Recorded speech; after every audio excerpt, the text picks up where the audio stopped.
Welcome to the Dynasty Happy Hour podcast. Pull up a chair and kick up your feet as you get ready to enjoy some of the industry's most entertaining and actionable Dynasty content on the planet. We're talking veterans, rookies, sleepers, and oh yeah, you know the crew has those dad jokes ready for you. So let's not wait any longer and bring on the host or some combination of Doug and Tyler. Welcome back to the Dynasty Happy Hour. It's the free agent free-for-all frenzy. Friday. No, it's a Wednesday. It's okay. I was trying to get as many Fs as possible without, having to be censored. But yeah, it has been a crazy free agency. I know we tend to say things like that every year, but it is a literally shuffle up and deal at the quarterback position, at the running back position. We obviously have some news at wide receiver and tight end as well. Just a fascinating free agent period. And we're here to talk all about it with my co-host, Tyler Gunther. Tyler, big news for your teams. Your Falcons and Vikings, they're like, hey, this quarterback's going here, and like all sorts of exciting things. So my favorite part of this is a lot of Atlanta fans, they're coming into it very pumped, very excited, but I know what expectations should be. Kirk Cousins is a fine quarterback. He's good. He'll always keep expectations low. He'll get us to the playoffs. Now the thing is a lot of Atlanta Falcons fans that aren't also Vikings fans don't realize, like, hey, this is Kirk Cousins. He's going to have 3 games where he almost falls apart. And you're like, what is going on? But the nice part is Kirk Cousins is going to help your weapons completely. Like Kyle Pitts. Did you just see the comment? Kyle Pitts said, hey, just give me targets. Yep, just get me targets for your number. And Pitts is probably going back to 84. Just a heads up. You don't think Cousins will just take 12? Nope. I think Cousins will be 8. Pitts will go to 84, which is what he was in college. So, also a traditional tight end number, so I'm okay with that. Thank you. I was, how much I did not like Pitts. Yeah, I don't like 8. the single digits. Like Deebo Samuel changing his number to 1. I was like, oh. I mean, that's fine. Receiver's fine. We see that, but it makes him look when a receiver's number 1, it makes him look slimmer. So I think it's part of the aesthetic. Like N'Keal Harry was like, I'll do number 1 because I won't look like a slow turd.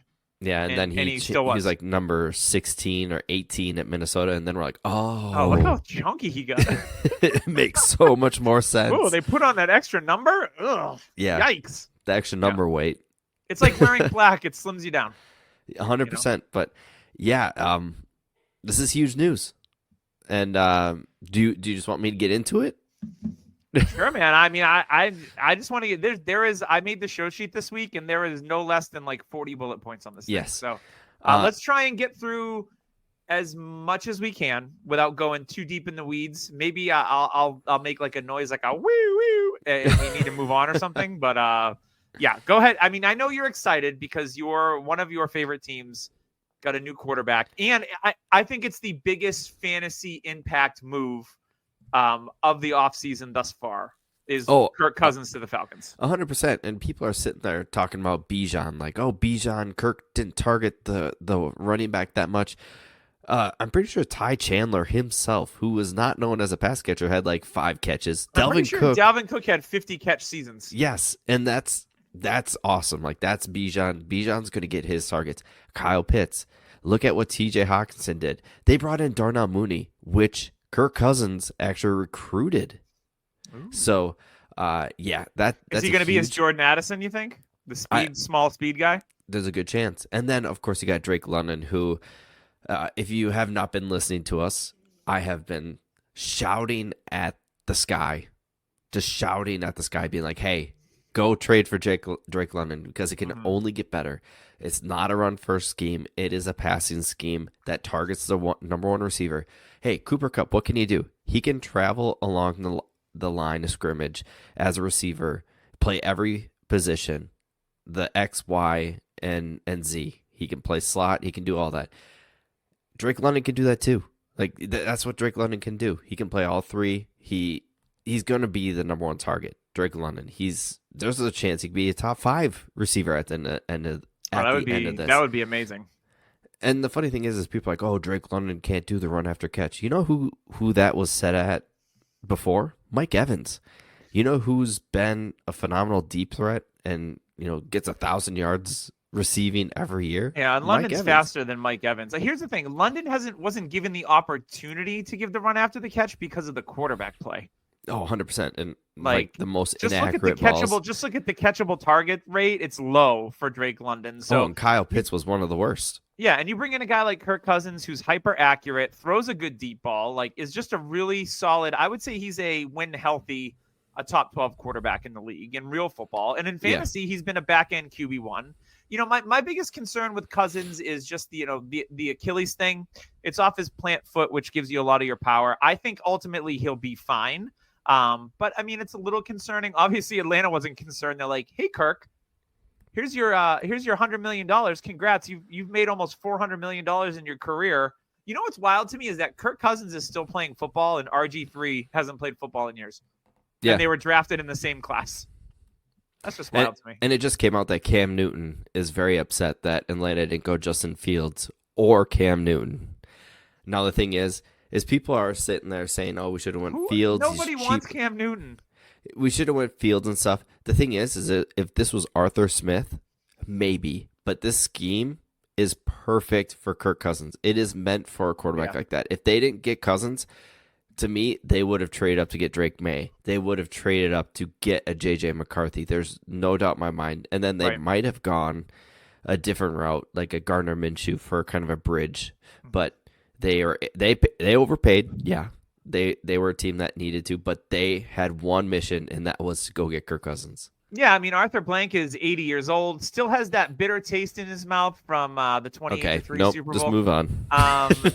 But talking about Justin Fields, everyone was stoked to see where Justin Fields is going to go.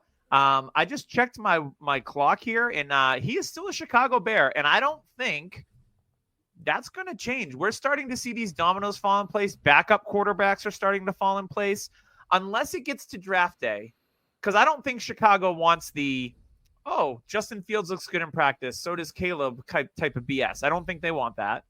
But come draft day, or maybe just after the draft, maybe an injury pops up. I don't know what's going to happen, but I don't think Fields and Caleb can coexist. I don't think that's good for them. So for me, it's going to be like, all right, maybe draft day comes around, and then a team like, I don't know, like Denver or somebody is like, all right, we'll give you a 6th round pick just to get him off your roster. And they go, okay. I think the Bears have not handled this properly. I think they probably wanted too much, and now teams are like, no, and then we're just going to wait you out. We've seen this happen in the NFL before. I don't want to say it's collusion, but a lot of times teams have just been like, no, we're just going to wait it out, and like it'll drive the price down for whoever wants him.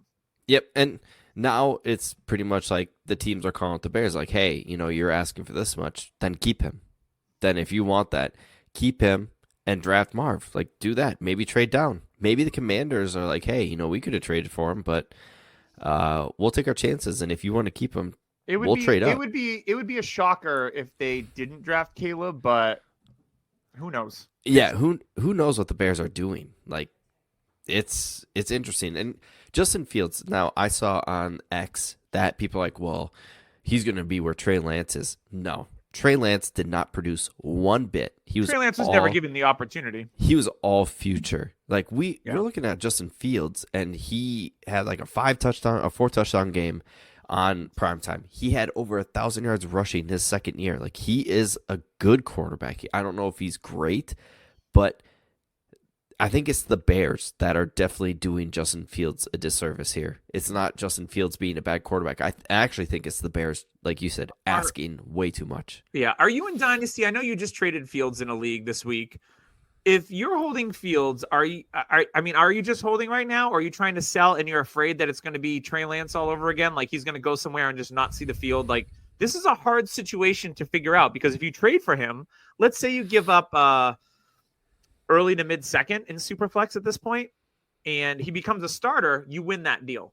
If you give up an early to mid-second and he's a backup, like, okay, you don't necessarily lose the deal right away. But if he ends up like not really playing at all, like, eek. I think he will become a starter again. Like, there's too much talent there. He's only 25. He just turned 25.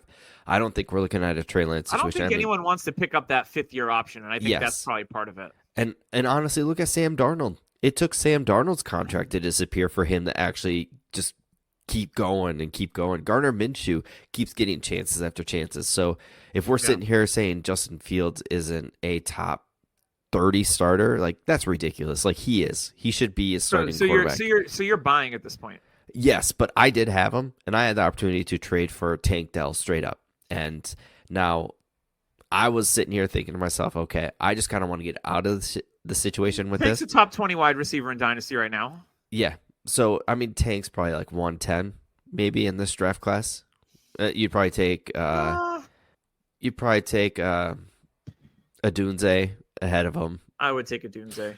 But after that, maybe 108. Maybe Brian Thomas. Yeah. I think I'd rather have Tank Dell over Thomas.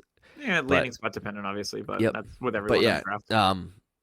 That's where he's at. Like, people still rank him as a top 10 quarterback in Dynasty just because they believe in the talent. This could completely turn around where, like we talked about, Caleb could be not like there could be something with his medicals and they hang on the Fields, and we're just talking all about this for nothing, and they just stick with Fields at $28 million a year, which isn't crazy, and then they draft Marv, or they trade back and get a haul for this 101. They could get so much for this 101 pick, especially if they just trade back one spot. Washington would have to give up a future first, but they honestly would get Caleb, and I think that's what Washington wants to do. But yeah, it's going to be definitely interesting now that all the dominoes have fallen and Justin Fields is still a Bear. Yep. Let's talk about, so we're just going to go position by position tonight just because I think it's the easiest way to do it in the format. And then if we talk about players as we go when it comes to wide receivers, we'll mention it later. But, you know, the second biggest signing for me was Russell Wilson getting released by the Denver Broncos, officially designated as a post-June 1 cut, and Denver decided to eat more money this year and less next year, which makes sense. I mean, they're not really big spenders in free agency. They went out and signed one of Brandon Jones, a safety from the Dolphins, who I have in an IDP league, so I was happy to see that. They cut Justin Simmons. They've moved some stuff around. So Russell Wilson, a free agent, did not take him long to find a landing spot. He is going to sign with the Pittsburgh Steelers, and why not, right? He's going to be on a veteran minimum deal under $2 million because Denver's paying him like $36 million this year. This is a brilliant move from a Pittsburgh team that I don't want to say they're a quarterback away. They make the playoffs every year, more or less, with Mike Tomlin. They're like eternally 8-8 or 9-7 or whatever. They've never had a losing season under Tomlin, but I don't think Kenny Pickett is it, right? So and you know, everyone's like Mason Rudolph and whatever, but they signed Russell Wilson, he's gone. And I like this fit for Russell Wilson because when I look at what's around him, I see a couple of good, maybe even better than good running backs in Najee Harris and Jalen Warren. We see a good tight end in Pat Freiermuth. We've got a good receiver in George Pickens, and a former Pittsburgh Steelers receiver, Deontay Johnson, is on the move. He got traded to Carolina, so he's going to be a target hog once again, like he was in the past with Pittsburgh. So they obviously have an opening at wide receiver. They released Allen Robinson, not like he was anything anyway.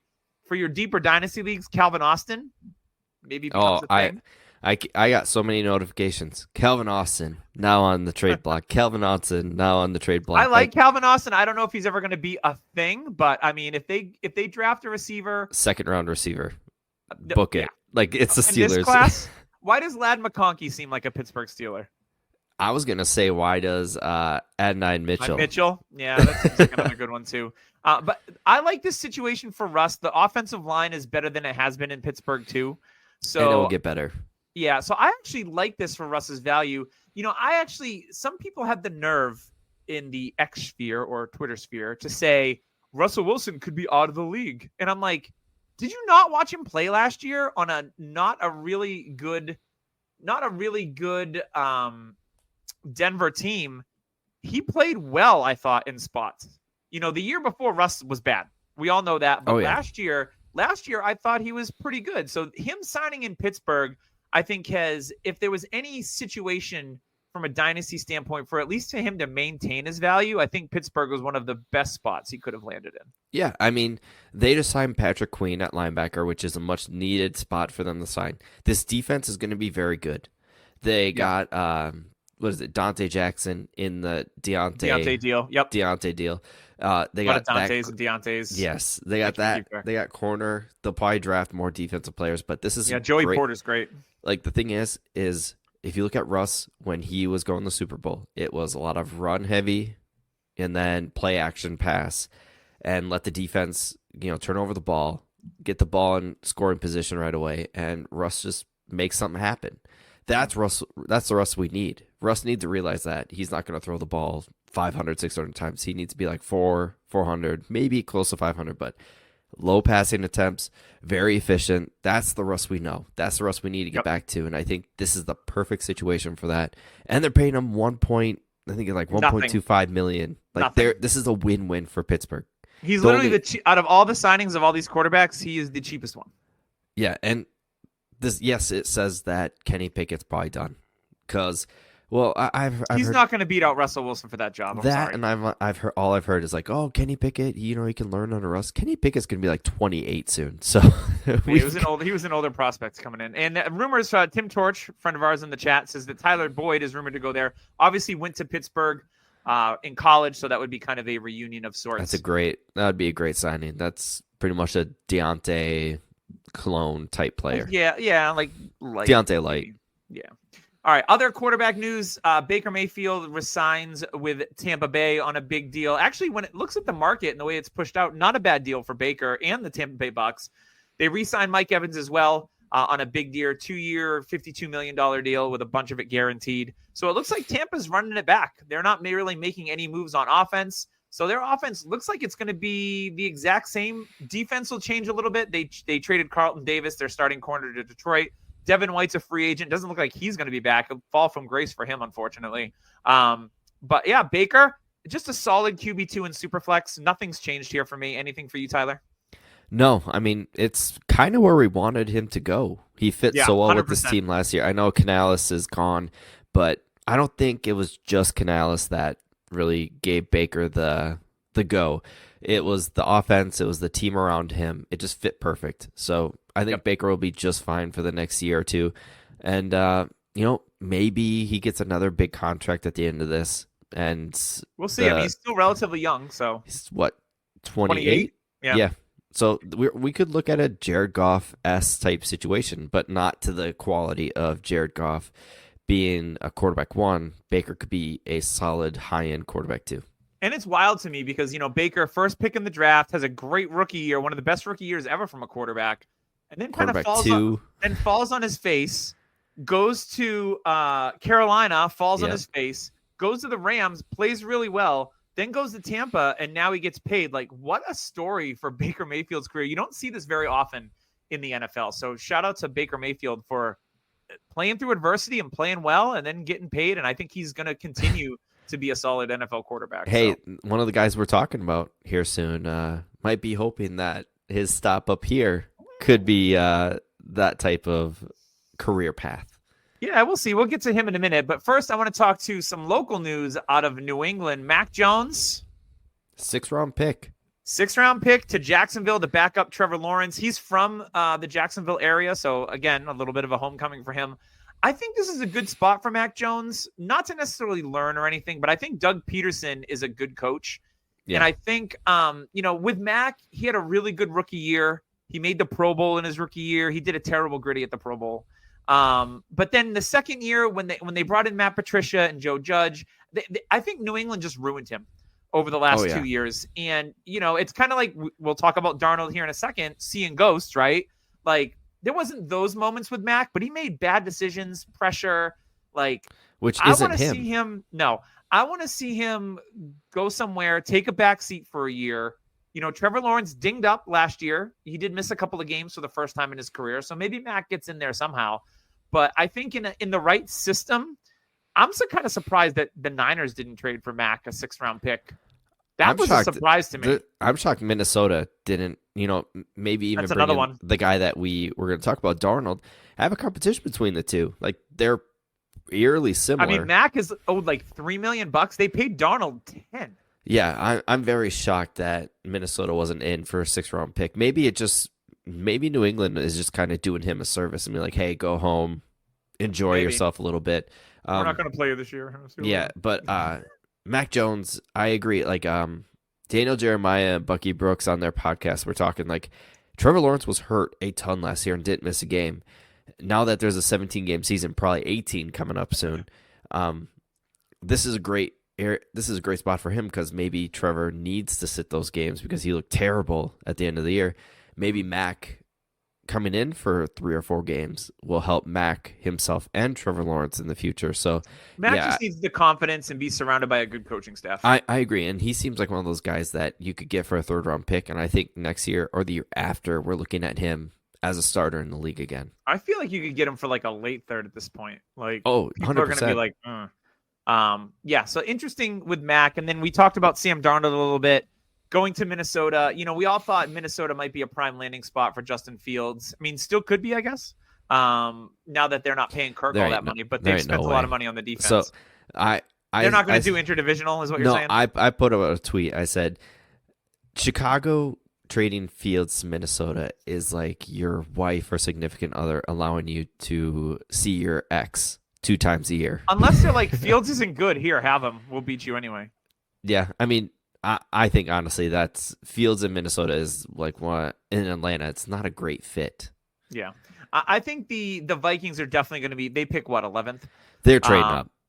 Yeah, I think they're either going to. So there was rumors last year that they had a massive package deal to move up, and they go get Anthony Richardson. And it didn't go. And the Colts were like, no. So Minnesota is not. I don't think afraid to be aggressive to go and get their guy. Who they trade up with? Is it Drake one of the May. top? Is it one of the top 3 teams? I don't know. We'll see what happens. Or do they stay at 11 and maybe they go with, McCarthy, who apparently isn't going to be there at this point, it looks like. But, maybe a Bo Nix, Penix. I don't know what they do. But I don't know that they roll with, the Sam Darnold and Jaren Hall as their quarterbacks going into the season. Really interesting because I think that's a spot where if a rookie quarterback goes there, one of these big quarterbacks, we all know their offensive weapons. They went out and signed Aaron Jones after he was released from the Green Bay Packers. He's going to be their starting running back. We all like Ty Chandler. They still have Addison. Obviously, Jefferson is still there. And then he'll be there. And then Hawkinson coming back from the ACL. So whatever quarterback drops in there, I even think that's good enough for Sam Darnold to be startable possibly in Superflex leagues. Darnold has not looked good the past 2 years. I know people are like, well, he's still young. It's a great system. When he was in for Shanahan, like he made some dumb plays still. Like Darnold, I think is Darnold going to Darnold? Yes, Darnold's going to Darnold. I really hope they trade up. I really hope they trade up for Drake May or even JJ because I think that's a good spot for McCarthy. But I think Drake May is still in play for them, and I think that would be a grand slam hit. I think it's interesting. I'm going to talk about this next group of quarterbacks. Because all of these teams need quarterbacks in the draft. We talked about Minnesota. Gardner Minshew signs a deal with Las Vegas. 2 years, like $16 million or something like that. Yep. Jacoby Brissett signs a 1-year, $8 million deal. To me, these are bridge guys. Like either one of these guys could easily be a starter at the beginning of the season. The Raiders pick 12th. Maybe they take a quarterback. Maybe they are an aggressive team that moves up. Who knows? They're going to be doing something. I mean, I don't think they have that much faith in Aiden O'Connell, to be honest. Yeah, I agree. I mean, Gardner Minshew is a serviceable quarterback, as he showed for the Colts last year, taking over for Richardson after he went down with an injury. So he's a serviceable quarterback. So is Jacoby Brissett. Brissett is a guy, I mean, New England drafted him. Now he's come full circle. He's the perfect... I love this signing for New England. I don't think Brissett's anything special. I don't think New England's going to be trying to go to the playoffs this year.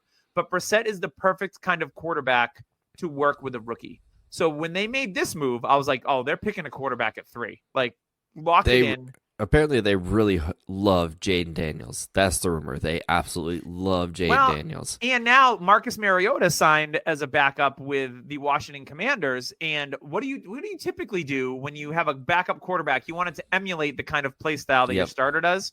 So maybe Washington likes Jaden Daniels more. They want their quarterback to be bad. Mariota's not good. Not but I mean, he backed up Jalen Hurts last year. Very similar skill set. They can at least run. That's about where their skill set ends. So interesting. All 3 of those teams, there's like, okay, maybe there's a bridge. Maybe Sam Howell gets traded. That's been the rumor now that Mariota's in Washington. I would love that for a team to trade for Sam Howell because he's a 5th round rookie pick. He's cheap. I have been sniffing around, Doug. Oh, I know. Getting some information. Fair enough. I'm zipping my mouth. That's all I can say. I would like to see Sam Howell go to like a Denver or a team like that. Would be good. If you're watching YouTube, you may have seen my reaction. I would like to see that because the Jarrett Stidham, sure. Apparently, Sean Payton absolutely loves Sam Howell, and it fits their MO. Because he sees like a Drew Brees like guy. It fits their MO. He wants somebody who's tough, kind of listens to him, and Not is a super team tall, dude. fairly accurate. Not super tall, has a birthmark on his cheek, and if not, they'll definitely surgically they'll tattoo one on there. Yep, or surgically put one on there. Surgically put one. They'll take a birthmark from somebody else. We need a blotch donor. Donate your blotch in the Denver area.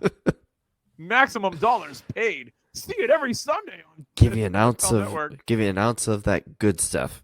That good. Yeah. So those are 4 teams that really signed what could be a bridge quarterback for an impending rookie. And Justin Fields is out there, which. Yes. Raiders, like, come on, Raiders. Like, put him with Gardner Minshew and let them play around with that. Like, that's perfect. He is a Raider.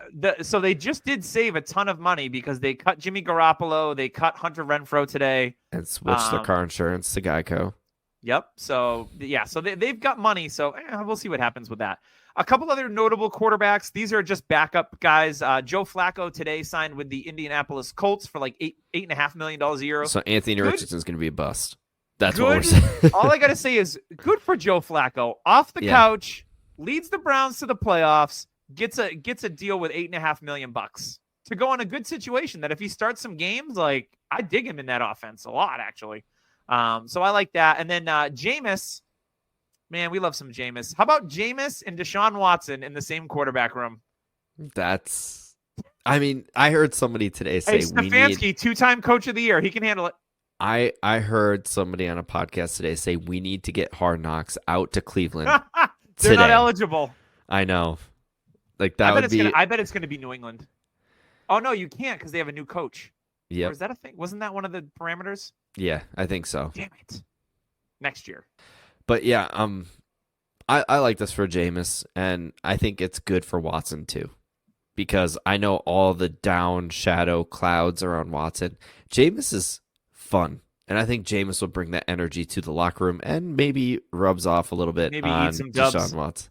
And maybe, that positive energy rubs off on Deshaun Watson again, and we see Deshaun Watson come out of his shell. I'm trying really hard not to make a I know joke. But I'm going to pass. But, okay. We are 2 years past the quote-unquote alleged incidents, so maybe time will heal a little bit of the wounds, and we'll be able to see Watson come out of his. Towards the end of the season, he had a couple of good games before he was out for the season. His shoulder was messed up bad. People don't realize that. I just can't get on board with it. I know. Even at a cheaper price. But the last quarterback note we have here is Tyrod Taylor staying at the stadium. He's staying at MetLife. He's just going to play for the Jets now. Just imagine the Fresh Prince gif of Will Smith looking around the empty room and him just walking across the stadium to the other locker room. He's like, cool. I don't have to move. He got paid a pretty decent amount. I'll tell you what, backup quarterbacks got some pretty good money, anywhere from like $8 to $10 million for some of these guys. Hey, just like Dynasty, you got to be salary cap increase. It's real. Good for players. Good for the NFL. This is what. Actually, the whole $33 million extra they got definitely boosted up this free agent period. Oh, 100%. And running backs actually got paid again. And speaking of running backs, to see. What a transition. So at running back, the big news. We're looking at 1, 2, 3, 4, 5, 6, 7, 8, 9, 10, 11. There was 11 running backs that were starters for their team last year. All 11 of these guys are on different teams. It's wild to me that the only running back that I saw that got re-signed by his team was Dearness Johnson. Everyone else, it was musical chairs at the running back position. And I gotta say, it was fun. I saw it coming, and it stinks because you had a lot of people that were like, "Oh, trade for Tajay Spears, trade for this person," and then immediately this B-52 bomber came over your roster. It was like, Yeah, I mean, first round picks were given up for Tajay Spears. Yep. I'm in a league where we're kind of soft resetting, and I can only keep 8. And Spears was in the 8. Guess what? Spears is outside that 8 now, and I'm very happy we did not decide early because I would have made a huge mistake. Yeah, it's it was a very fun musical chairs at running back. We'll start off at the top. The most talented running back of the group, Saquon Barkley, stays in the NFC East, but goes to the Philadelphia Eagles to replace DeAndre Swift. I love this move because, I mean, DeAndre Swift had a good year last year. Yeah. My only concern with Barkley is going to be, with Kelsey not there, do they rely on the tush push for 15 Jalen Hurts touchdowns?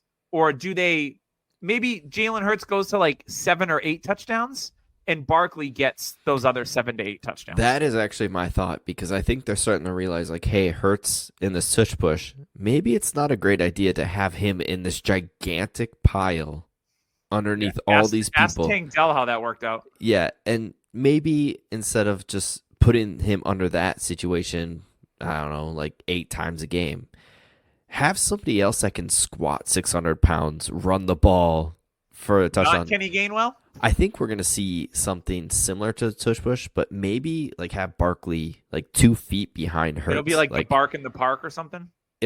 I think it'll be like they'll just try to get Barkley something. Like maybe Barkley lines up at quarterback a couple times. Like it's the same damn thing. Can we call it the Gnarls Barkley? Then that was dumb. Okay.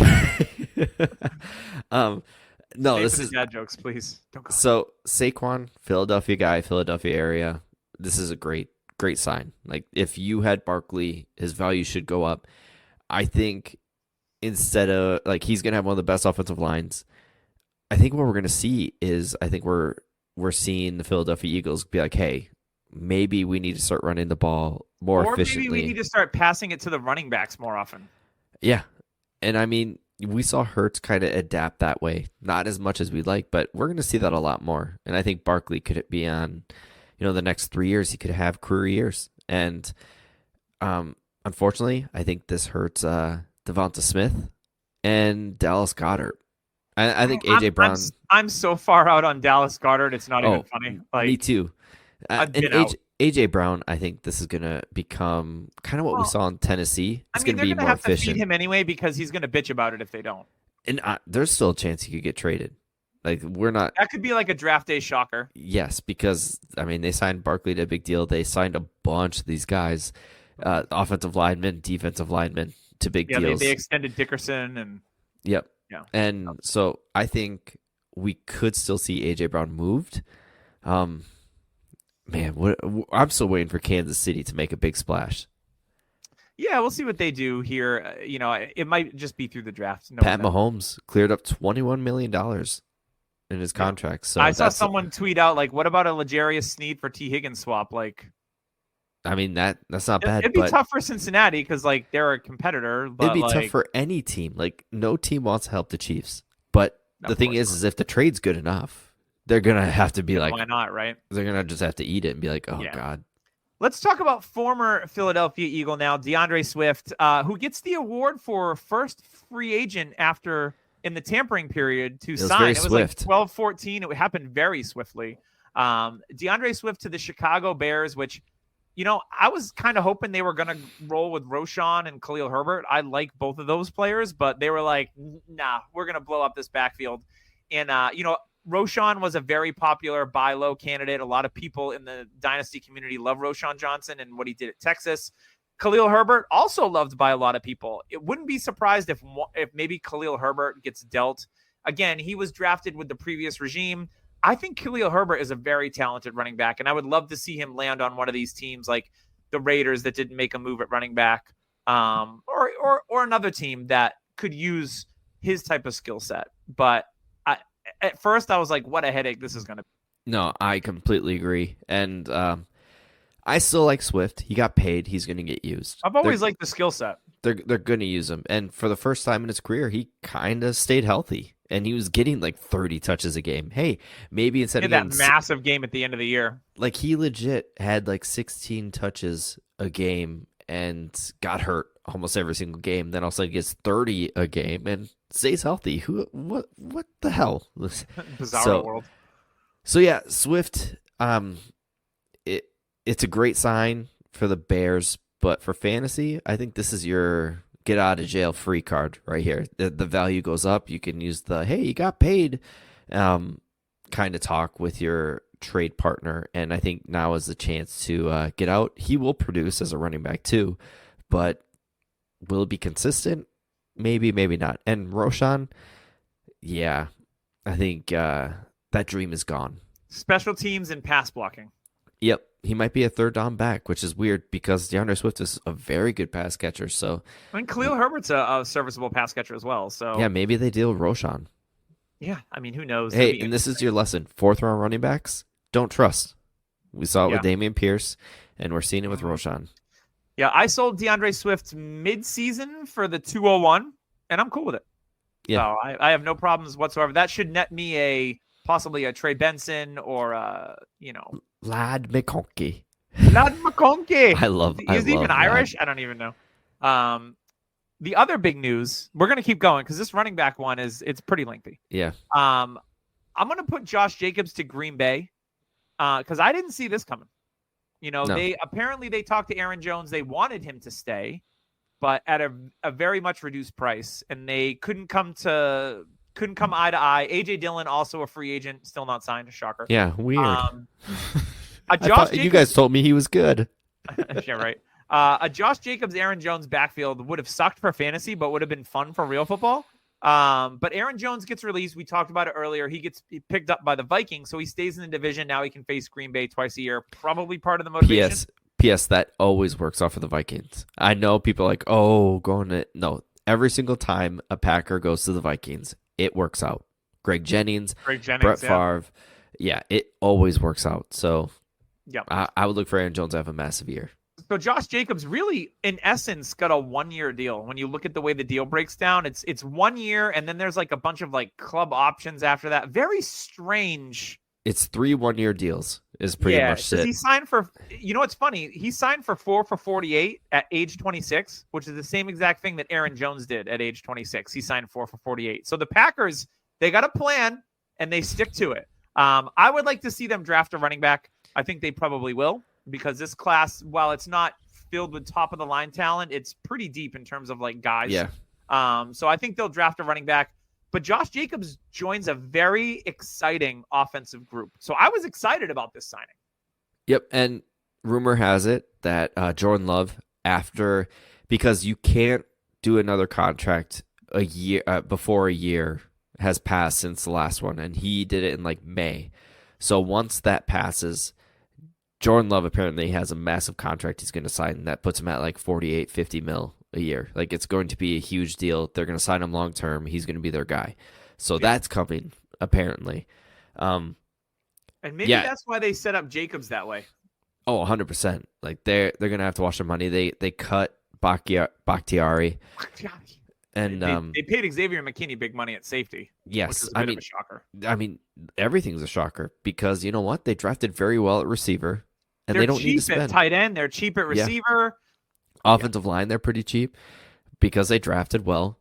And Jordan Love is going to be the main focus of this team. And you're looking at very cheap weapons on the outside. And they're going to be run like Jacobs is pretty much A.J. Dillon and Aaron Jones combined into one. So they kind of just went that route. I really like this. Like, this is Jacobs is going to be a top 8 running back in fantasy this year. What do you think he's worth in rookie picks this year? End of the first? Yes, 100%. I think I'd give up. I'm actually doing a draft right now before landing spots, and I thought to myself, I know. I mean, we do it every year, and you're sick. I thought to myself, it's about 109, 110 when without landing spots, you're just like, big teardrop. Like, you're looking at guys like are we talking like no Sean Moreno teardrop, like a big fat no one? we're talking Franklin area, like he's still there. I'd rather have Jacobs. Yeah, so I'm 100% okay like right now if you're going to do it, because I think after this draft we are talking about how deep this class is. it might not be as deep as we think. Like We do say that every year. Every year. Yeah. I think. This guy that we thought was going to go in the second went in the fourth, and after Brian Thomas, I think we're going to be sitting there. There's a lot of guys that are all similar in value. That, and there's a lot of niche guys like Xavier Worthy. Like he's a guy that's a speed guy that, if he goes to the Chiefs, his value's going to shoot up, but is he going to produce? So yeah, give me Jacobs. Knows? I think if I have 108, 109, I'm going Jacobs. The bird in the hand, as they say. Yes. All right, let's move it on with these running backs. We all kind of saw this one coming. The scary man, the king. They lost a queen. They gained a king. Baltimore Ravens signed Derrick Henry as their running back. Most rushing yards in the NFL over the last 8 years. Lamar's got the most rushing yards as a quarterback. For fantasy, look at all those Gus Edwards touchdowns. Who do you think's going to get them? Yeah. And I mean, this team is going to be so scary NFL wise. Like fantasy, it's going to be Derrick Henry, Lamar Jackson, Zay Flowers, I think, and Andrews and Logout. And like they were even talking like Lamar, Patrick Ricard leading Derrick Henry, Patrick Ricard is a massive human himself. 600 pounds of flesh. Yes.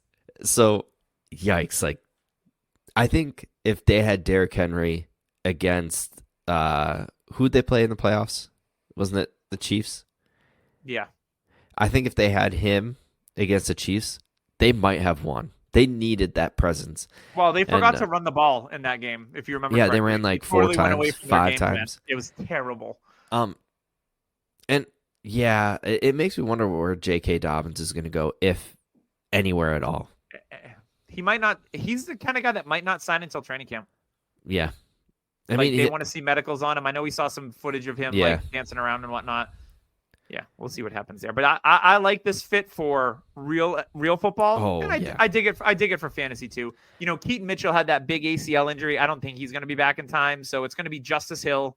It's Derrick a perfect Henry. pair though. Like they'll draft somebody.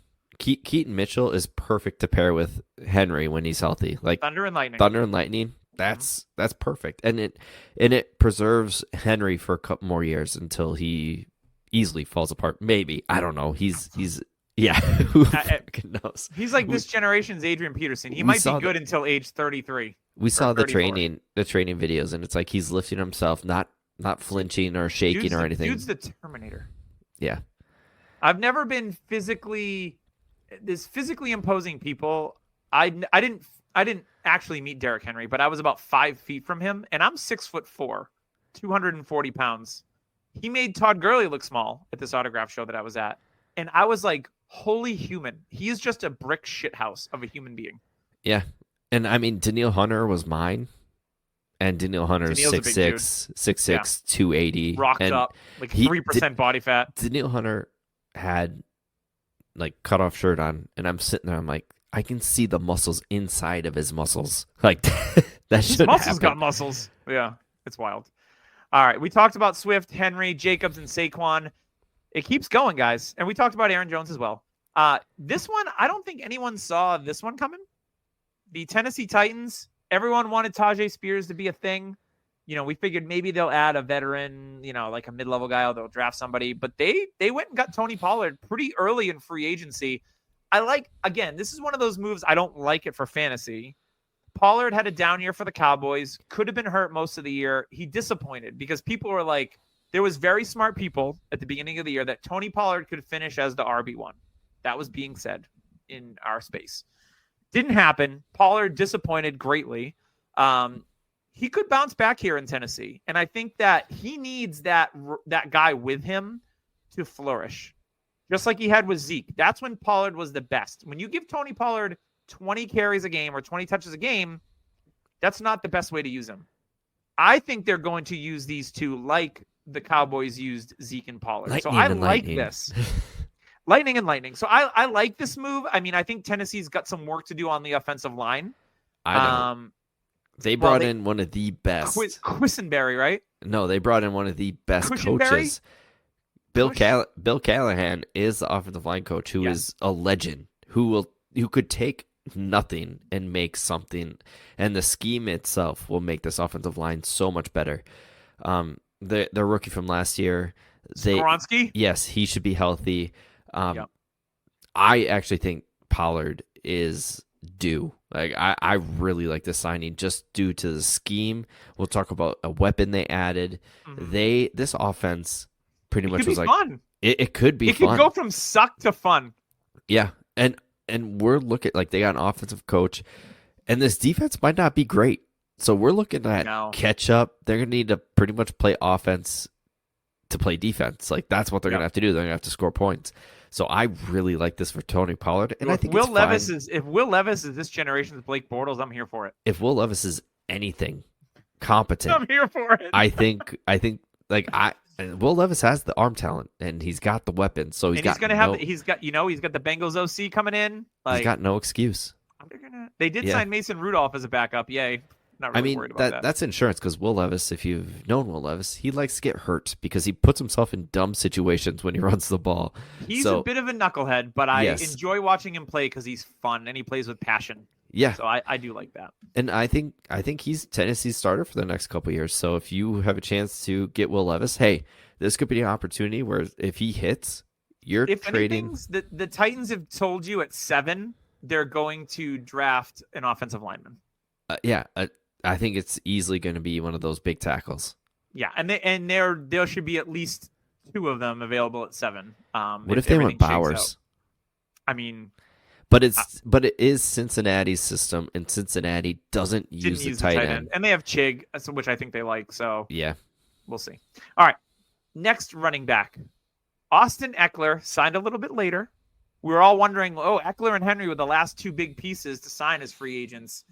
And he went to the Washington Commanders on a inexpensive deal, 2 years, $11.5 million, not a lot of money, which was surprising. I mean, Eckler, he played on the tag, 2 years ago? Last year? Yeah, and he got offered by the Raiders too, and actually went to the Commanders. So maybe they promised him a little more work. Maybe, but I know Brian Robinson is a player that I think is way better than we thought he would be in the NFL. He actually a little more overrated. Well, yeah, I mean, but he did look really good. And in the passing game, because he was a kid that didn't catch anything at Alabama out of the backfield, but he looked competent in the passing game. And I think that's one of the biggest flaws that we have in the fantasy community is like, just because they don't catch balls at college.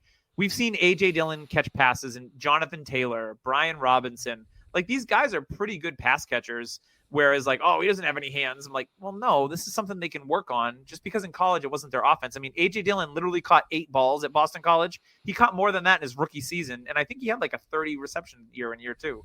So for me, Brian Robinson, I'm not calling him a complete back by any means. Austin Eckler, I personally think he's more on the dusty trail than anything else at this point. I know Tyler disagrees. We've had this debate before. Because I think he's got a couple RB2 PPR, RB2. Weeks? No, years. I think what they need to do is put him in his role when he first started in the league. Like he's Change not the pace. Yeah, he's not made for the every down back anymore. Save up his energy because when he is healthy and he gets those first couple touches, he's explosive. But then throughout the game, you're like, he's kind of slow. Like he's going to be running up against some very good defensive fronts in the NFC East. Yes, but if they can get him out in space and they have a Jane Daniels who kind of takes the attention away, we'll see. We could have this work a little bit. So I do like Austin Eckler, and I do think that when they signed him, they told him like, hey, we're still going to get you the ball. And if you look at that team and how they're building, a lot of olds. I mean, they've brought in a lot of olds, Bobby Wagner. But they brought in a lot of good football players. Yes. And Jeremy Chin is not old. He's 25 years old. Jeremy Chin. They brought in Wagner, though. They brought in Eckler. They're bringing in these older. I think they're bringing in locker room guys to help change the culture there. Yes. And if I were to guess. And they got rid of Antonio Gibson. And so I think it's going to be a split backfield and kind of the thunder and lightning aspect. Kind of like Antonio Gibson's addition to the New England Patriots, because the thing that the Patriots have been lacking since James White retired is a pass-catching running back, because that has been vital to the New England Patriots' success. We saw this. We saw it with Kevin Falk, Shane Vereen, Danny Woodhead, Dion Lewis. They've always had. They tried to do it with Ty Montgomery because Bill got too cute and too full of himself, and he's like, "Oh, I could just do it with Ty Montgomery." Whatever. I wanted Antonio Gibson to go to New England, and yes, I did call it. Go me points. And they got him on a pretty good deal. So I thought this was one of the best running back deals. Took in fit and money wise for the team and for him. Like, he signed a 2-year deal. He got like $4 million in year one. So he's going to make the roster. I think that New England is, they've got Alex Van Pelt as the OC now, who's used to using a couple different running backs with Cleveland. So I like this for Antonio Gibson. I actually like it for Ramondre Stevenson too. So I think both of those guys, I was buying Antonio Gibson during the season because his value was at an all-time low. I got him thrown into a deal, 2 deals actually, for Antonio Gibson. And one of those leagues, I actually have Gibson and Ramondre on the same roster. So, hey, boom, handcuff, let's go. But I really like this move for Gibson. I think New England will use him more as he should have been used in Washington. No, I agree. So let's move on. We did have a trade as well, and we'll get to a couple of other moves. The Cincinnati backfield changed. At first, we heard Joe Mixon was going to be cut, and everyone's like, "Oh!" And then no, wait. Joe Mixon does we not didn't say get that. cut. No, We don't say that. Joe Mixon did not get cut. He got traded. The Houston Texans were a spot. Devin Singletary moves on to the New York Giants to replace Saquon Barkley. I don't mind that fit. I like Devin Singletary as a player. Not for fantasy, I don't think he's great, but I think he's a good NFL running back. He's a small guy, which New York has shown they absolutely love people under 5'9". I mean, their whole entire receiving core is under 5'10". Jalen Hyatt still. They're like, "Hey, Saquon, if you could shrink, we'll give you the biggest contract ever." But it's not happening. Are they going to rename MetLife the chocolate factory over there, or what's going on? Yes, 100%. But this is such a New York move lately. I mean, they brought in Isaiah McKenzie too to add to the short people list. But yeah, so Singletary signs with the Giants to be their new starting running back. They don't really have much in that backfield. They will probably draft someone as well. And then Houston trades for Joe Mixon, which Houston, they re-signed Dalton Schultz. We know Tank's coming back. They've got Nico. Damian Pierce, hands up. What? He's a kick returner. Cool. But this is a great fit for Joe Mixon. The Texans line is good. We all know about Stroud. I think he went from a good situation with the Bengals to a good situation with the Texans. I don't think it changes his value really at all. No. I think he'll have the same type of performance for Houston that he did with Cincinnati. So what does Cincinnati do? They're like, "Okay, Joe Mixon, we're going to pay you $7.5 million a year. Let's sign Zach Moss for $4 million, who had a very good season for the Indianapolis Colts and filled in for Jonathan Taylor when he was out. So I like this signing from Cincinnati. They save some money, and maybe they give our guy Chase Brown a little bit more touches because, again, a thunder and lightning type of backfield. So I like this move for all teams involved, which is rare. I mean, yeah, I'm not a big Zach Moss guy. I think it was more scheme because Sarkisian is no, it's not Sarkisian. It's God, I always screw up the Indies coach name. Aiken? That's it. I always get him and Sark like completely botched. I think his running scheme definitely helped that team out a bunch last year, and we saw it with Zach Moss. The offensive line got better. They finally performed up to par. Cincinnati's offensive line is not the best. And they just lost Jonah Williams. Yes, they lost Jonah. But yeah, we'll see with Zach Moss. I think this is your window to sell Zach Moss. Like, if you've never had a window, this is it. And if you didn't have a window the first 4 weeks last year. What do you think the price is for Zach Moss? Late second? Yeah. I think if Chase Brown, I think is the back to own there. But I agree. I mean, we'll see. He reminds me of a young Eckler. This team Woodhead could combo. just throw the ball around. Like, this whole team could just be like, "Oh, a lot of teams do throw the ball. It is the NFL. A ton." I said, a ton. It'll be interesting. Joe Mixon, I do like the Houston landing spot. You got him. Like, he pretty much Mixon's career right now.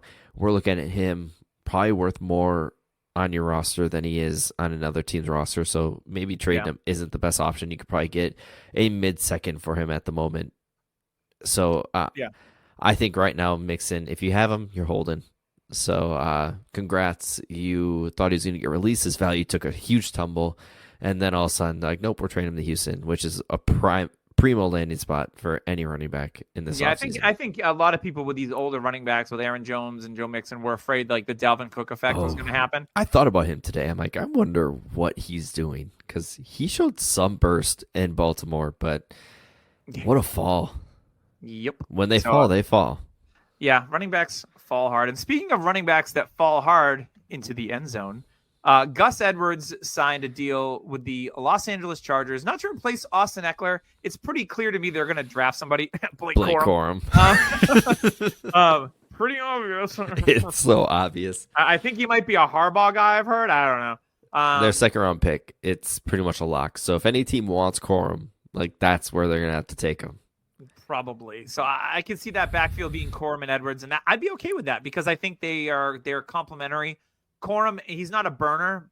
I think Corum is just a good football player. Harbaugh, we know Harbaugh. I'm going to surround myself with good football players. So yeah, I could see Corum going there, but I like this. I like this for Gus Bus. It should be a decent offense. I mean, they're minus one receiver who got cut, which we'll talk about here momentarily, but I'm sure they're going to make some sort of move in that regard as well. And then the only other running back note I have on here is Nyheim Hines to Cleveland. Why? I don't know. I mean, just stay away from jet skis. Kick returner. I mean, maybe but Pierre Strong. I don't know. Weird move for Cleveland. Yeah.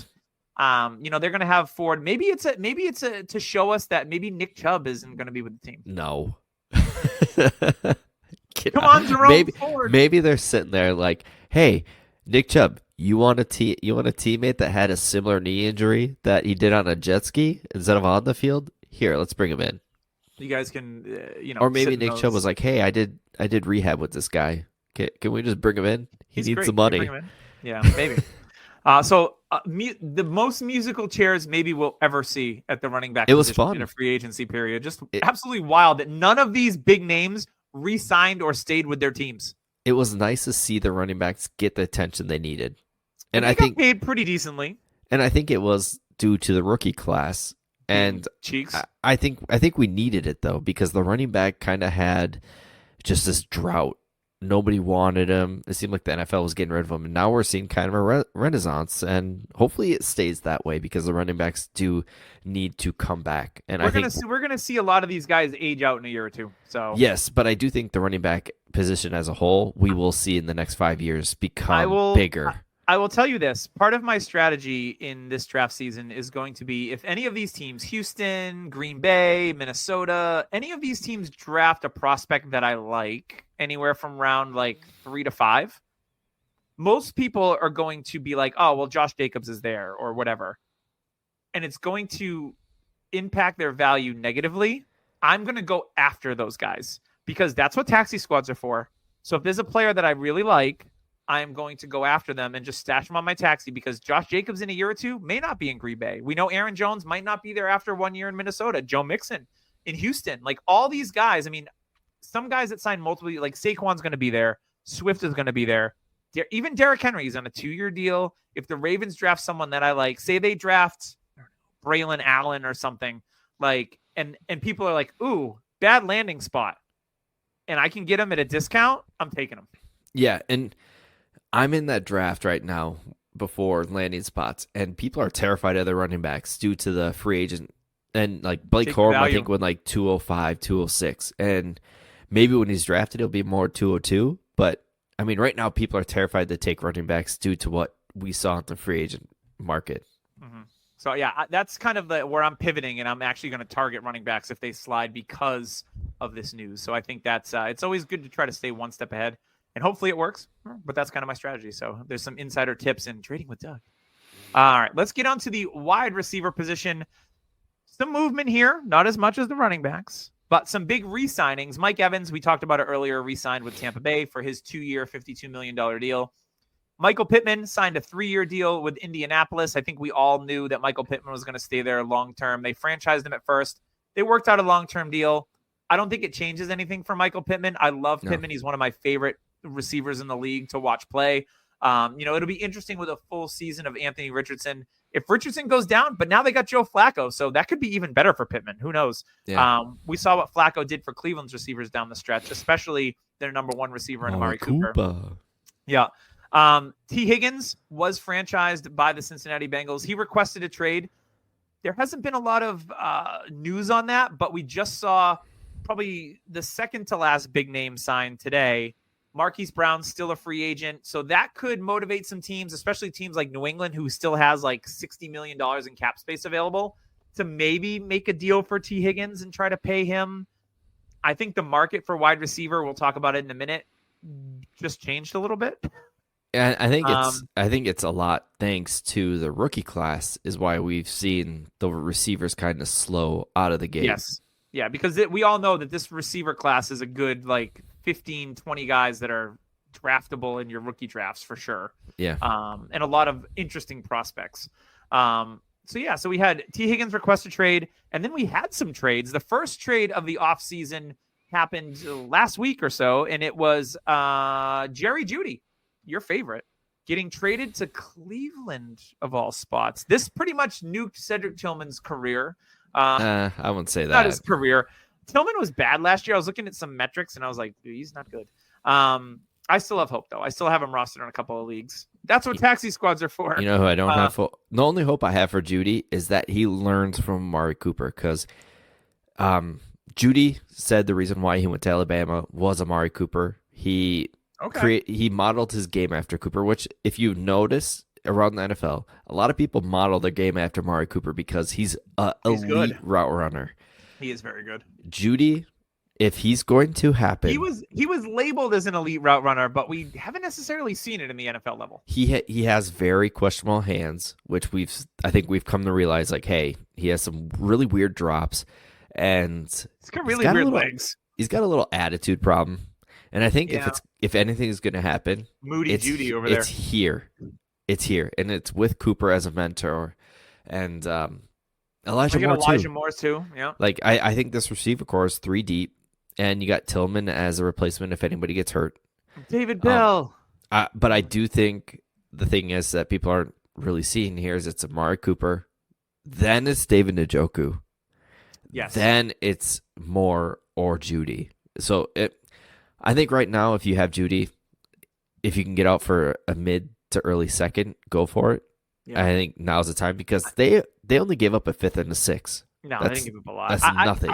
I think this move for Cleveland is more like, all right, we have Amari Cooper. He's getting up there in age for 1 year. Let's bring in Jeudy and see if he can be the replacement for Cooper long term. I agree. Cooper's owed a shit ton of money. I think he'll restructure to stay in Cleveland. He could, but I mean, he's going to be in age 31. I think he's only 29 right now, because he came in at 14. That is true. Yeah. I saw his textbooks. He had his backpack on the field while he was catching passes. Colored pencils just went everywhere because he left it open. It was a mess. Lego sets in the locker room. Just absolutely bonkers. He's such a messy kid. He had applesauce everywhere. He's wearing a bib on the field. It was strange. And then we did have another trade. We talked about it a little bit on the top. It was Deontay Johnson for Deontay Jackson. All the Antes and the A's. Deontay going to Carolina, which if you were smart enough and listened to a lot of smart people and traded for Bryce Young because his value was in the toilet, I think that you're probably feeling pretty good, because they've added some offensive linemen, which admittedly they probably overpaid for. Yes. Hey, you know what? Who wants to play in Carolina, honestly? It's like the Patriots. They're going to have to overpay to get good players. So they overpay, yada, yada, yada. The thing is Bryce Young going to be able to see over these offensive linemen? I don't know. But, now you look at a receiving core with Deontay Johnson, a very good separator, brings a different dynamic, because Adam Thielen started off hot for the first 8 weeks and then kind of just, did his age 33-year-old thing. Tight end, they really still don't have an answer. They've got Jonathan Mingo, who they drafted in the second round. I would expect them to add some more weapons in the draft. I think I have a feeling they really want to push for T. But I would love that. But, I mean, they have 2 second-rounders now thanks to Brian Burns getting traded, which they could have gotten 2 firsts for 2 years ago. From the Rams, yeah. Yep, from the Rams. And they're like, no, thank you. We're good. We got Baker Mayfield at quarterback. We're good. the Panthers are now the laughing stock in the NFL, and They really are.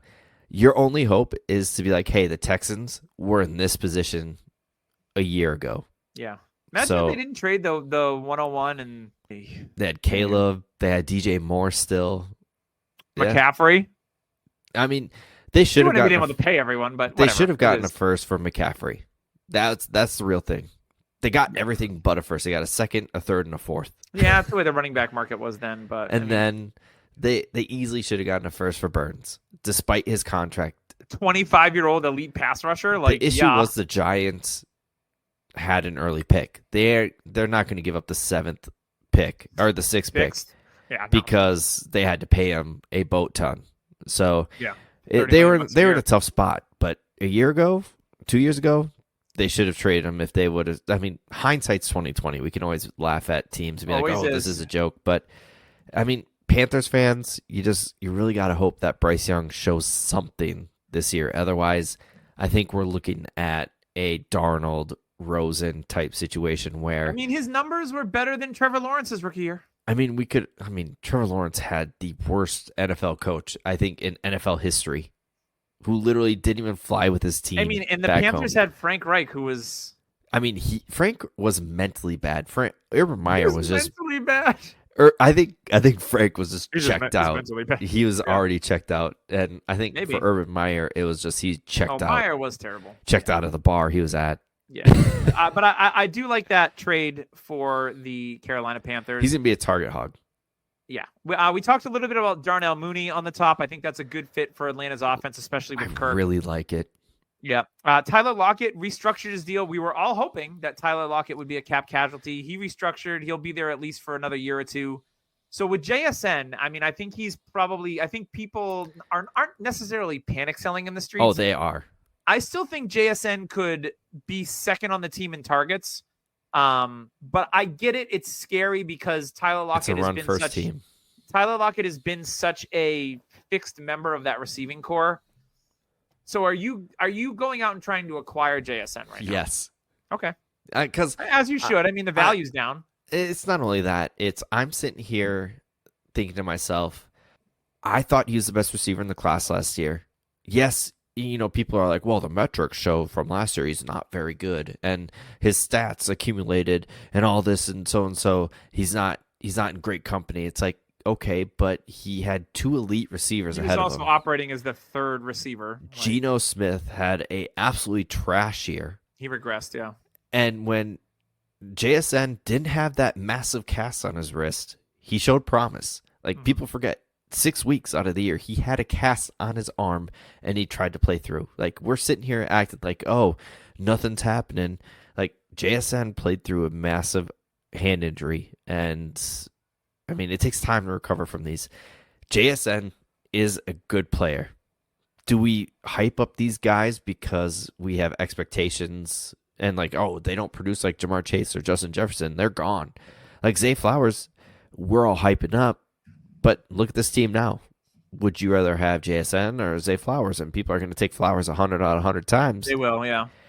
But I mean, Tyler Lockett's been relatively healthy, but he's 32. Yeah. DK Metcalf been healthy. Yeah, he hasn't missed And- much time at all. But, I mean, he's been known to have some soft tissue issues early on in his career. So, I mean, if we're going to bank on Tyler Lockett being there the whole season, I think we're kind of joking with ourselves. JSN's going to get play. My only problem is this is a run-first team. I mean, we have it used to be. PD Sunshine ain't there anymore. but we're taking the Baltimore system. We're talking the Baltimore system and That's bringing it. fair. That's why I think Justin Fields should go to Seattle. If we're talking a team Justin Fields should go to, Seattle is the best spot for him. That would make a lot of sense because I don't think Geno's the long-term answer. I think Seattle knows this. Yeah. I wouldn't be surprised if Seattle goes after a quarterback, say Michael Penix. Obviously he went to college in Washington, like, oh, you're a narrative street. Could happen. I think they're going to be drafting a quarterback. I don't think it's going to be the long-term answer there because when you draft a quarterback in the second or third round, sometimes they fall in your lap, like a Dak or a Russ or even a Jalen Hurts in the second. But it doesn't happen very often. I think Fields. I think my favorite spot is Seattle because he doesn't need to start right away. There already. Yep, he doesn't, and he knows JSN. He's played with him, so True. I think it's a perfect spot because I don't think Geno finishes the year because I personally don't think Geno's Yeah, I mean, it. he had to pretty much restructure for them to bring him back. So Yep. yeah. All right. A couple other receiver informations. Gabe Davis to Jacksonville. Okay. Cool. You know what? Cool. I like it. I don't care. I think it's something. You get me pumped. I think it's something. He's a wide receiver. Like I think he's a wide receiver 4 for your fantasy team, but he will I'm okay with that. So what did I say before any free agent started? I said Jacksonville's going to look at Gabe Davis and see Marvin Jones, who they absolutely adored. They loved Marvin Jones in Jacksonville. And you know what happened? Marvin Jones had some significant fantasy seasons when he was healthy. So Gabe Davis, I think people are sleeping on him too much. I think if you can get him for a late second in draft, I think you should pull the trigger because he will be valuable. I think he's one of those players that people fell in love with, and then he kind of spit in your eye, and people are like, "I hate you." Oh, 100%. People aren't massive fans of him, but in best ball, he's going to be awesome. I mean, yeah. So he in essence replaces Calvin Ridley because Calvin Ridley, he had interest from the Patriots, he had interest from Jacksonville, but they would have had to give up a second if they re-signed him yesterday, a third if they re-signed him today after 4:00. He shocked the world. Bet on himself, if you will, and went to the Tennessee Titans, which I don't think we saw coming. No. This is an interesting move. DeAndre Hopkins isn't going anywhere. Now you've got Calvin Ridley. You still have the first-round pick former Treylon Burks. Tyler, if they put Treylon Burks big slot with Chig, Pollard, Spears, we talked about Levis, this could be one of those offenses. We see it every year. There's usually an offense that is like not a lot of fun, and then they turn around and they're fun to watch. To me, it's Tennessee. It has to be, right? I think Hopkins is going to be the Fitzgerald slot player. He's going to be in the slot a little more. He can move all these guys around, I feel, pretty all of them seamlessly. Can, like Ridley plays everywhere. Burks plays mainly on the outside, but they can move him around. And Hopkins, I think, with age, but they can still put him on the outside, and he can beat with his strength and savviness in his routes. Savvy. Yeah. But this offense is going to be fun. And Ridley, we didn't expect it. $50 million guaranteed, the second most in the NFL. Isn't it funny how we 3 days ago we saw Tennessee's offense and we're like, ugh, gross. Yeah. And now we're like, all of a sudden, it's like that meme with the girl. She's like, ugh, and then she's like, oh. But I think once Ridley went there, we all were like, because me personally, I'm like, okay, I liked Will Levis, but do I like him with these weapons? I do still like Burks, and I don't think he's gotten a fair shot. But then I'm like, what would it take to acquire Treylon Burks right now? Early third? A third? I may take a shot on that. I've done it a couple times. It's fun. You should get it. You should do it. It's like crystal meth. Get you some Burks, man. It's like crystal meth, man. No. Keep coming back, hoping it's going to hit harder. I think this is just good news for Will Levis. I mean, they're setting him up for success. They really are. They're building around him a quarterback on a rookie deal, a second-round rookie deal, mind you. So he won't have a fifth-year option, but that's fine. Usually figure out what you have by year 2 or 3. Yeah. I think this could be a very fun. It's not going to be the Vrabel, the classic Derrick Henry-led offense. I think they're going to open it up a little bit and play with a little bit more octane, which will be a lot of fun. So I like that. Some other wide receiver news. Mike Williams was released, Big Mike Williams as he's known, by the Los Angeles Chargers. Signed that massive deal last year. They saved a bunch of money by letting him go. Like $30 million. Yeah, there's rumors that, Keenan Allen could get traded. I don't think they blow it up like that, but we'll see what happens. If they trade Allen, you could almost book it for Neighbors being the 5th pick. Oh, 100%. They're going to have to replace that production somewhere. I don't Quinn think Johnson it. I don't think they're going to do it in a tight end at Bowers. I think it would be No. Neighbors because, again, he's 1B to Marv's 1A, in my opinion. So it's that would offensive make a ton of line or sense. Neighbors for F5 or trade back. Yeah, I mean, have you seen the rumors of Herbert getting traded? I started laughing. The whole reason why Harbaugh took the job is because he came out. He literally said Herbert is the best quarterback in the NFL that he would leave college for. He said that, and he did, and he went there for Herbert. People just like to talk. What would have Herbert, and then they could take J.J. McCarthy. Oh, he's a guy. Yeah. So Mike Williams was released today. Hunter Renfrow was also released. Future Patriot. Oh my So God. Yes, it's finally happening. I mean, Hunter Renfrow made the Pro Bowl 2 years ago and had 100 catches. You can't tell me he's dust. I know he's a little bit older, but He just looks older. He's like 27. He looks like my tax guy. I need to go visit him. Your tax guy looks younger. It's true. Hunter Renfrow released. I'm sure he'll pick up a job here soon.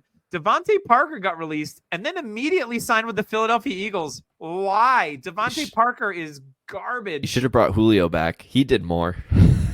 I don't understand this. Why do guys like Devontae Parker? They're like, ooh, Devontae Parker released. Let's pick him up real quick. Because he sells. Quez Watkins. He sells training camp tickets, man. Oh all those training camp highlights. He is dust. Devin Duvernay to Jacksonville. Cool. He's more of a kick returner slot guy. And then Kendrick Bourne. I like this signing. Kendrick Bourne re-signed with the New England Patriots. We all know that there's not a lot of pass catchers in that room. It's Pop Douglas. Juju is still there. There was rumors they were trying to trade him. Good luck with that. Wow. Good luck. But I did like Kendrick Bourne. He was their best pass catcher when he was healthy last year. I know he's a little bit older, but he signed for a relatively not a huge deal. And he doesn't have Bill up his ass all the time because that was the biggest thing. Bourne was in the doghouse all the time. Yeah, freaking Bill. Anywho, so that wraps us up at receiver. Lots of information there, and then at tight end, I'm just going to go through these one at a time, and you can give me your synopsis at the end here. Noah Fant, one of the bigger names in free agency. We were hoping you would sign somewhere better, but the Seahawks did see Colby Parkinson and Will Disley walk. So Noah Fant signed a 2-year, $20 million deal. So significant money. P.S. It's a Ravens system. Who do the Ravens have that they use all the time? Or I should say two of them. Mark Andrews and Isaiah Likely. They're going to use Fant more than we've seen Pete use Fant. So this is good. I hope to God. So Noah Fant re-signed 2-year deal for $20 million. Jonnu Smith let go by the Falcons. He was signed relatively affordable by Miami, who typically didn't use their tight end at all. I actually like this fit quite a bit because, I mean, it was Durham Smythe and log out. They didn't have anybody of any kind of pass-catching threat at the tight end position. So I like Jonnu to Miami. Hunter Henry re-signed before free agency with New England. I think he's a solid player. Cool. Not bad. Don't worry, they brought the same guy in. A poor man. They signed Austin Hooper. Yawn. What did I tell you, Doug, when you told me this? Is he still in the league? I'm shocked he's still in the NFL. I still remember that 70-yard catch and run when he was the Falcons. It took 7 hours. It took the whole first quarter because it was the second play of the game. Jason Witten looked fast. Yes. Dad runner extraordinaire, Austin Hooper, now a New England Patriot. I think that was Matt Ryan's rookie year. It might have been. Irv Smith to Kansas City. Great. He's tight end 3. Yeah, I think he's tight end 3. Yeah. He's going to be behind Noah Gray. Whatever. He's going to have a game or two where he scores, and people are going to be like, there it is. It's happening. Sell immediately is what I'm going to say. Gerald Everett signed with the Chicago Bears. A little bit of a surprise. They'll probably run some 12 personnel there with Cole Kmet. Go buy yourself Kmet if you get any part of a discount because he's always discounted. Kmet's good, man. Yeah. Kmet is very good. Zach Ertz signed with Washington after they let go of Logan Thomas. Cool. Mike Gesicki to Cincinnati. Cincinnati doesn't use their friggin' tight ends. So exactly. For fantasy relevancy, he's going to have. If they draft Brock Bowers, I'll be interested because that means they're going to kind of shift. Yeah. But Mike Gesicki on a relatively inexpensive veteran deal, nah. If they trade Higgins and draft Bowers or trade Higgins and don't do too much at that receiver position, then Gesicki gets a little. They got Andre Ishavash. Yeah, and Chris Jones. Charlie Jones? Yeah, same thing. Chris Charlie Jones. Chris Charlie Jones. Chris Jones got paid. And then Will Disley, like we said, went to the Chargers to maybe replace Gerald Everett. He's more of a blocking tight end. So the Chargers, I mean, they still have Donald Parham as well. So they could be in the market for like a Jatavion Sanders, maybe. I don't think they're going to go Bowers at 5. No. Or maybe they go with that super athletic Theo Johnson from Penn State, or I could see that. Jaheim Bell from Florida State. I could see them just going the cheap route, and maybe they get like 4 touchdowns combined. But me personally, I think, the tight end position we saw Harbaugh. He likes those blocking tight ends. Somebody who can play. Yep. Will Disley. And Will Disley could have 5 touchdowns, but he's going to have like 400 yards. And you're going to be like, can't start him. And Kobe Parkinson, interesting, got a pretty decent bag from the Rams. We all know Tyler Higbee tore his ACL late in the season. I like Davis Allen, the rookie from Clemson that's there last year. Parkinson, big target. He could be probably available in a ton of dynasty leagues. If you're in a tight end premium league and Parkinson's available and you got a roster spart, it took an hour and 20 minutes for me to really have a brain fart. We're That's not strong. Bad. We knew this was going to be a long episode. We prepared.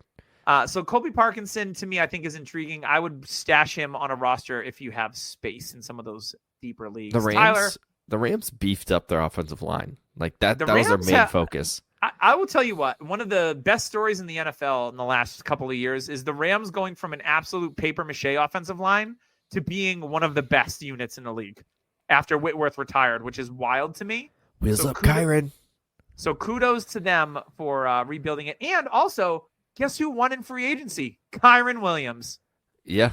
They didn't bring anybody in. Nobody. They're like, we got Ronnie Rivers and Zach Evans. We're good. I think Zach Evans is just throw-in type guy that you should go after. I almost cut him on a roster that had to reduce, and then I remembered you saying something about Zach Evans, and I'm like, he lives one more day. He made the cut. I also have Kyron Williams in that league, so it makes sense. Kyron is going to be a top 5 running back for the next 2 years, and then he could literally just be evaporated from the planet. Yep, it could happen. It could definitely happen. So, Tyler, you got anything else before we get on out of here? No, I'm just interested in seeing where Hollywood signs. He's kind of the last big piece. Any more trades that might happen? And, pretty much Howell. I do think he gets dealt. It's just interesting to see where. Is it going to be New York, even though they brought Drew Lock, so I don't think it's going to be him. Be New York, but it'll be interesting to see where Howell goes. Fields, I do think he gets Howell moved to New England, and they draft Harrison at 3. I do think. Well, I mean, all the rumors right now are New England didn't sign Ridley, so they want to make a splash in the draft. They do. Yeah. So we could legit see Harrison go to New England. Like that is legit possibility now, which in my opinion might make Arizona move down. Unless they go line. Yeah, I think Arizona will go neighbors. They need to get Kyler help. They need to do something, yeah. I think they're locked in at receiver. Re-signing Hollywood's not going to do it. No. Yeah, that makes sense. So they trade down and get Rome, maybe. Who knows? I mean, we're all sitting here thinking to ourselves, "Oh, this is the spike." No, there's going to be a lot more deals coming, a lot more movement, a lot more teams need to get more cap friendly to sign these rookies coming in.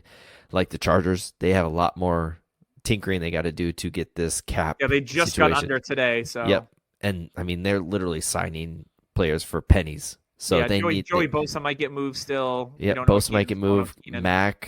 Mac definitely is staying. Yep, he restructured. Yeah. Keenan Allen, he might restructure, but he could be on the move. He could be a Patriot.